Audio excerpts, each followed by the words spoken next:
Oui, Souleymane Chérif, l'ancien ballon d'or africain, est avec nous. C'est le troisième, après Salif Keita et un autre garçon que nous allons vous citer.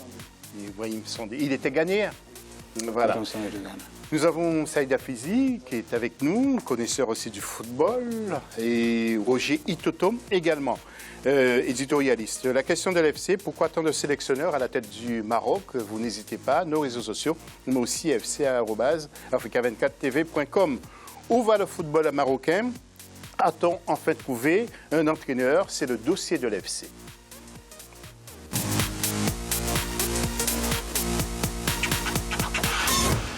J'ai petit rectificatif. François Pelé.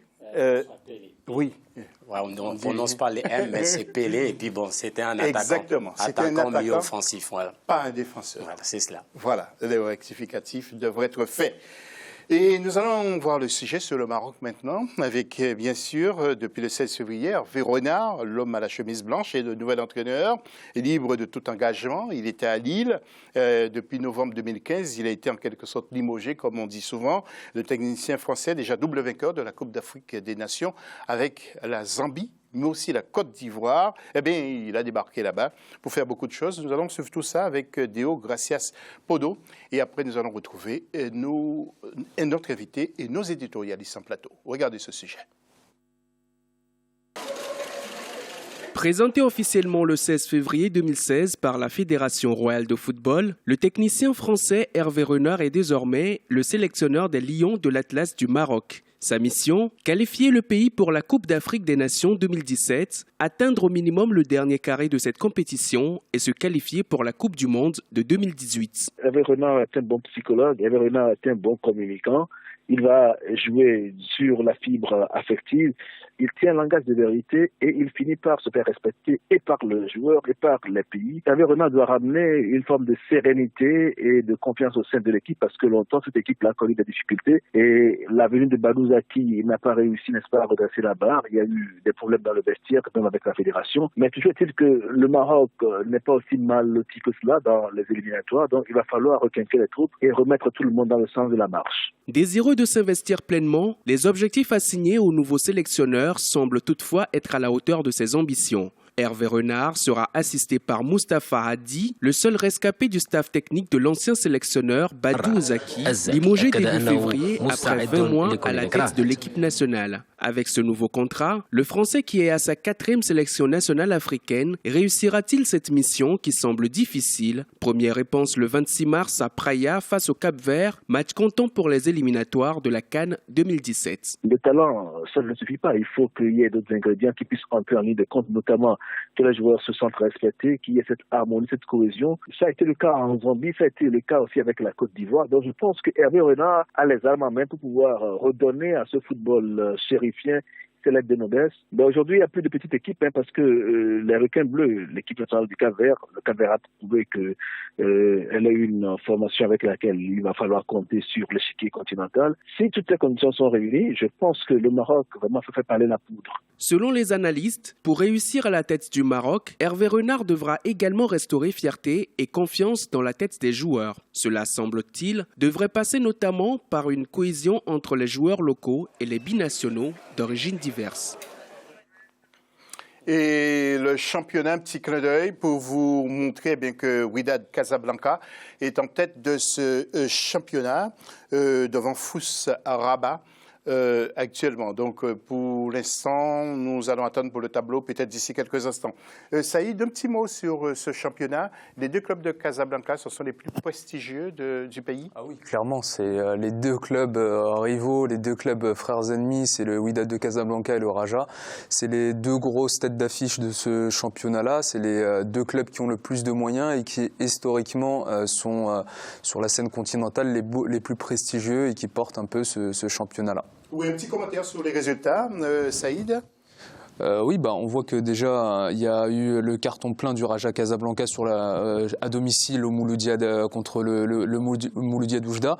Ensuite, on voit que Berkane, qui est une petite équipe depuis quelques années, qui fait son petit bonhomme de chemin, qui fait un travail de fond assez intéressant, à gagner à domicile aussi. Donc c'est un championnat qui... On va voir le classement d'ailleurs. Oui. Avec 2 matchs remis, il faut le préciser. Et on va voir le classement avec, je vous le disais, Wydad Casablanca devant Fous Rabat. Et on va constater également, bien que Raja Casablanca est seulement à la 6e place. On ne le voit pas là, mais je vous le précise. Mogab de Tétouan, qui est 4e. Et puis, bien entendu, vous pensez que le match il va se jouer entre Fus Rabat et Wydad ? Le FUS de Rabat, qui est une équipe qui fait un travail aussi énorme, entraîné par un ancien de la Ligue 1 qui est Walid Regragui. Donc c'est qui mise beaucoup sur le jeu, sur la formation et qui fait plaisir aussi sur la scène continentale. C'est un outsider vraiment très très intéressant. À souligner aussi l'Ittihad de Tanger, qui est un promu, qui arrive de 2e division, qui arrive dans un stade magnifique tout neuf et qui aussi mène un bon recrutement et travaille très bien. Oui. Souleymane, est-ce que vous avez connu ce football marocain? Que pensez-vous de l'équipe marocaine aujourd'hui et dans le passé? Est-ce que c'est un pays qui vous a marqué sur le plan footballistique? Énormément, parce que le Maroc a toujours répondu présent aux grandes compétitions. Mais ce qui est regrettable, c'est que réellement en dessous de l'élite du Maroc, qu'est-ce que nous avons en dessous de l'élite marocaine? C'est-à-dire qu'au niveau des clubs, est-ce que réellement il y a beaucoup de moyens qui sont mis pour la formation des jeunes ou pas? C'est ça l'interrogation au niveau du Maroc. Sinon, c'est un pays réellement footballistique qui a énormément d'atouts, beaucoup de possibilités et qui peut réellement faire des résultats si c'est bien organisé à la base. Oui. Alors, nous allons voir des images avec les grands joueurs actuels de cette équipe du Maroc. Et Roger Toto va nous apporter un commentaire avec notamment Mehdi Benassia. Qu'est-ce qui se passe selon vous, Roger, en ce moment avec la sélection? Ce qui se passe quand on regarde, ils ont pas mal des grands joueurs qui jouent beaucoup plus à l'extérieur. Ça fait depuis 3-4 ans qu'il existe le centre de formation qu'ils ont créé. L'Académie Mohamed VI. L'Académie. En créant cette académie, il y a cette envie, cette volonté d'aller de l'avant pour former des joueurs, pour que les joueurs puissent aller exercer à l'extérieur pour l'équipe nationale. Il y a cette envie, cet engouement, parce que quand on regarde l'équipe marocaine, même le championnat, il y a des très très bons joueurs. La question qu'on se pose, mais qu'est-ce qui ne va pas?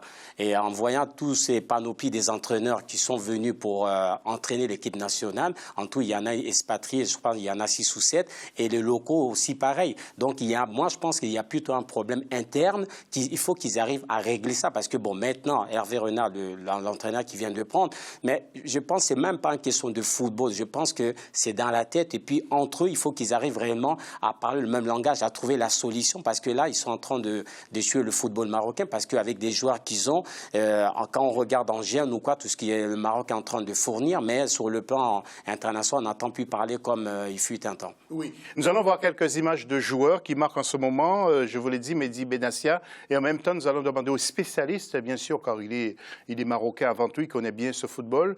C'est Saïd Afizi. Alors Saïd, parmi ces garçons, ce sont les meilleurs actuellement ou vous avez d'autres en vue? D'autres, il y a Belanda, on l'a vu.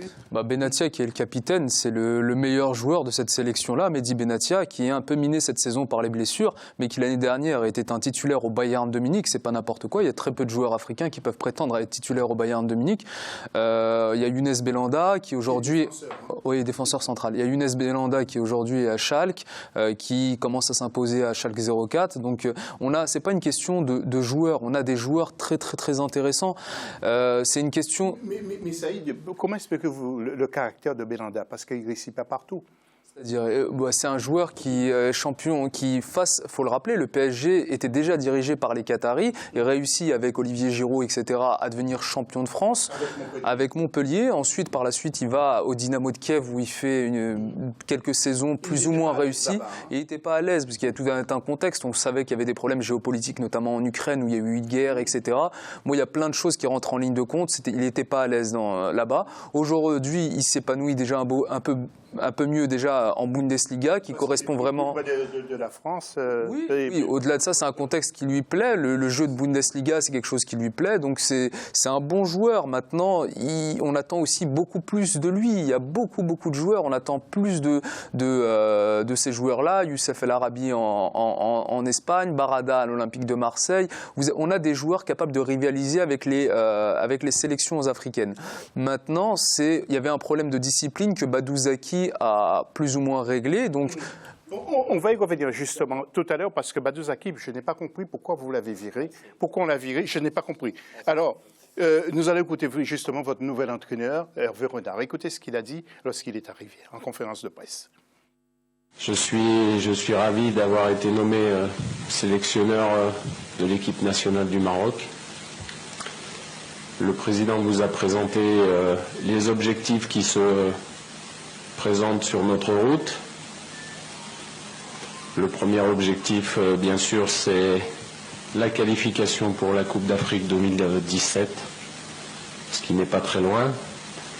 Et avant cela, bien sûr, débuteront le début des qualifications pour la Coupe du Monde 2018. Donc c'est un programme chargé.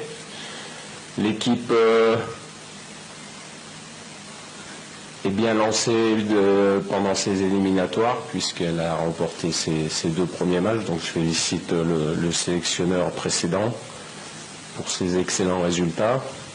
Il nous faut continuer sur cette voie en espérant que le football marocain puisse retrouver des couleurs au plus haut niveau en Afrique et pour représenter l'Afrique dans une Coupe du Monde. Souleymane, nous allons regarder, avant d'écouter Saïd, ils ont viré tous les entraîneurs marocains qu'ils avaient. Il y avait Ben Barek, ils ne l'ont pas gardé très longtemps. Nous allons les voir en images. Hein. Moustapha Madi, Badou Zaki, Mohamed Fakir, Faï Jamal, Hassan Moumen, ils ne les gardent pas. Je ne sais pas pourquoi. Rachid Touati, qui était pour moi un garçon très, comment dirais-je, qui avait une grande formation. Hassan Benabisha et Badou Zaki de nouveau. Comment expliquez-vous ça? Est-ce que vous avez déjà vu ça dans un pays? C'est vraiment regrettable. C'est vraiment regrettable, mais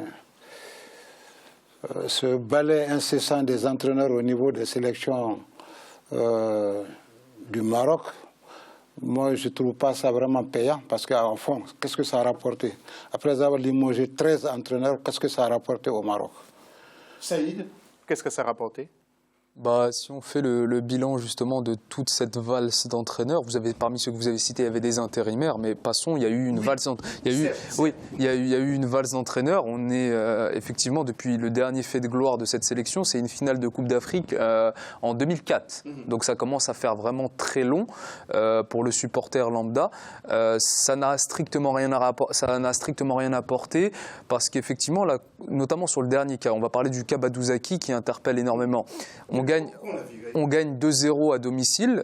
On gagne 2-0 contre Sao Tomé à domicile, à 10 contre 11. Le match retour, on le perd 1-0, mais on est quand même qualifié. Et on est qualifié, malgré tout, il se fait limoger.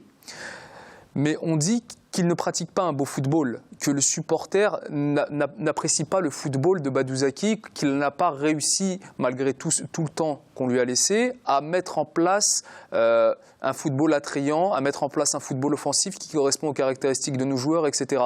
Et on ne voyait pas le Maroc aller loin face au Cap-Vert. Là, on joue le Cap-Vert pour la qualification à la Coupe d'Afrique. Est-ce qu'on peut rappeler à nos téléspectateurs que le Cap-Vert, c'est la 2e nation africaine au classement FIFA. Devant l'Algérie? Non, derrière l'Algérie. Premier Algérie, 2e Cap-Vert.